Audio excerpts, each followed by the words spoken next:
السلام عليكم، ازيكم يا حبايبي؟ عاملين ايه؟ يا رب تكونوا بخير. النهارده هنعمل مع بعض طاجن الباميه، سهل جدا وبسيط، مفيهوش اي حاجه. تابعوا بس الفيديو للاخر. نشوف مع بعض المقادير والطريقه، خليكم معايا.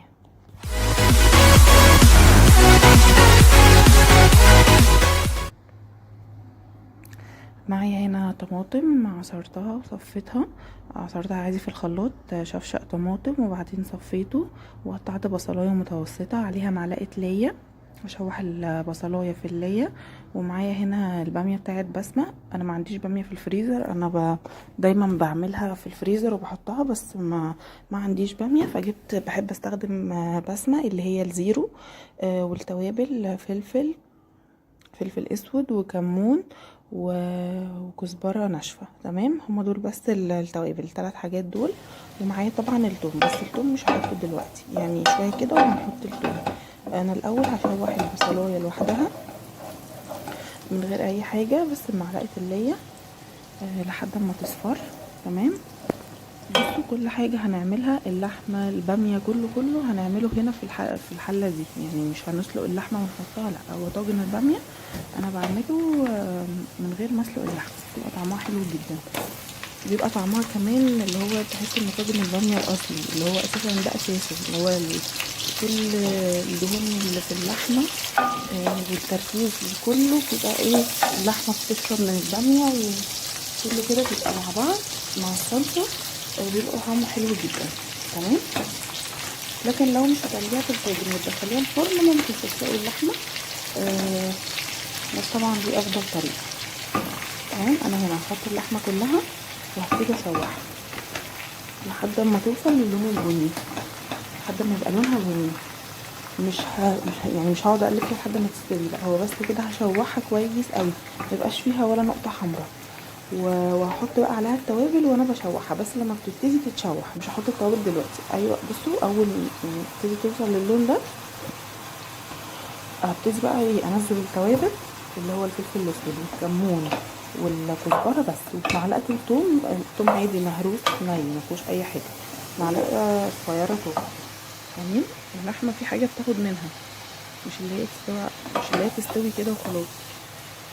اهو بصوا كده لسه فاضل لها يعني تكه كده وتستوي كده، كنت قربت تستوي.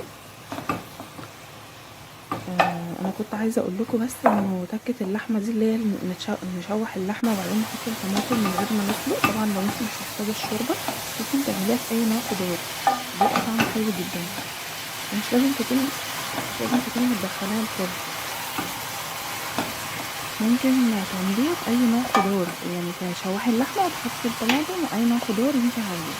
تمام، بتبقى برضه طعمها حلو. مش شرط، بقول لكم مش شرط ان انتوا تدخلوها الفرن.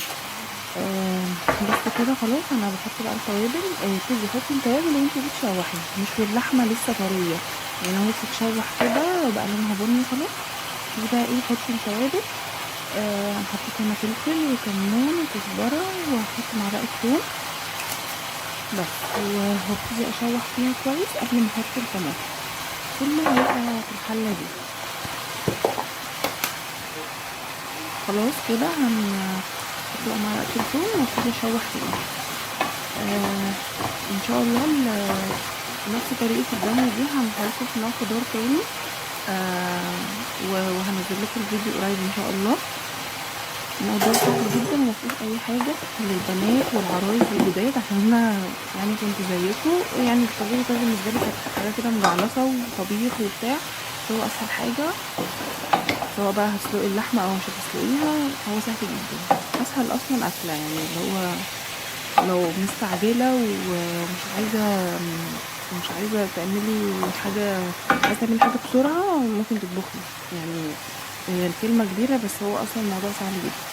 زي ما بقول لكم، انا عصرت الطماطم وبعدين صفيتها، وهبتدي بقى انزل بيها على اللحمه بعد ما اتشوحت كويس، مبقاش فيها اي حته حمراء.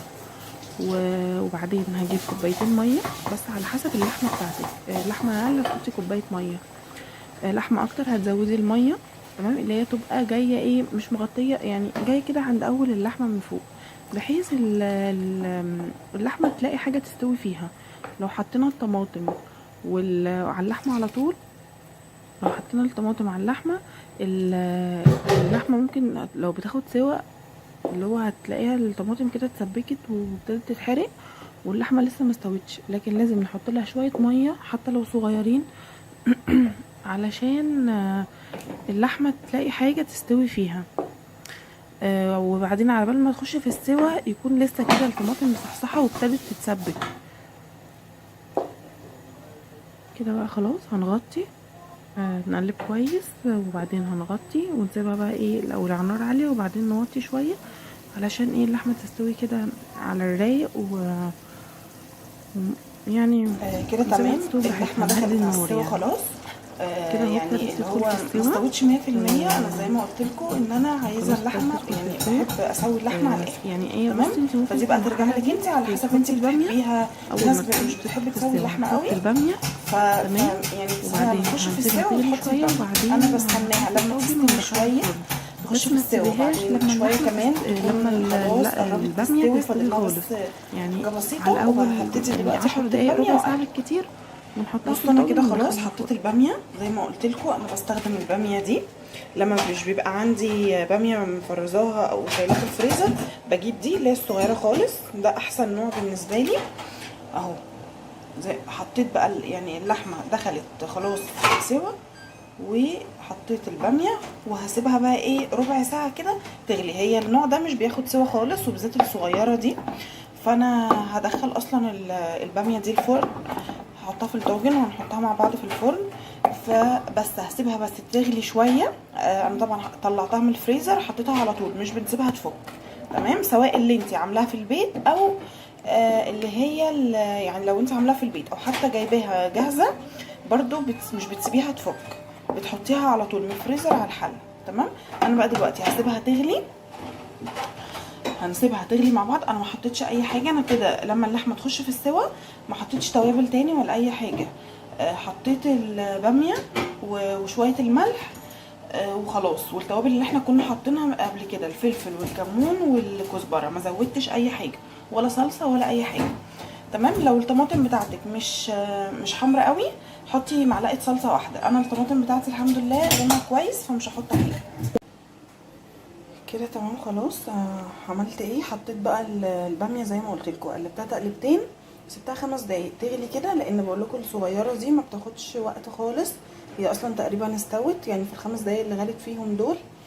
فانا دلوقتي حطيتها في الطاجن. بصوا اصلا هي من كتر ما هي صغيره تايهه في الطاجن.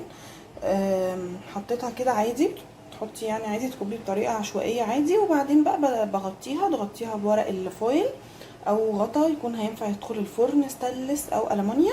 بس هدخلها الفرن بقى دلوقتي، هغطيها وادخلها الفرن واسيبها بقى مع نفسها شويه. اللحمه تاخد كده وتدي مع الباميه، وبعد كده هشيل الغطا من عليها علشان الوش يحمر.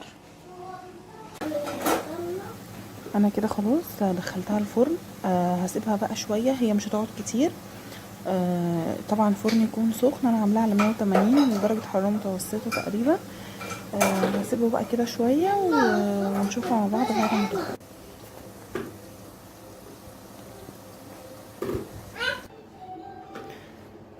كده خلاص يا بنات خلصنا. وده شكل الطاجن في الاخر، سهل جدا ما فيهوش اي حاجه. يعني مقادير بسيطه قوي وتكات بسيطه. المهم بس نعمل حاجه صح من الاول وبنظافه تطلع معانا حلوه جدا. يا رب يكون الفيديو عجبكم النهارده. يا رب تجربوا بس الوصفه. هتوحشوني لحد الفيديو اللي جاي. باي باي.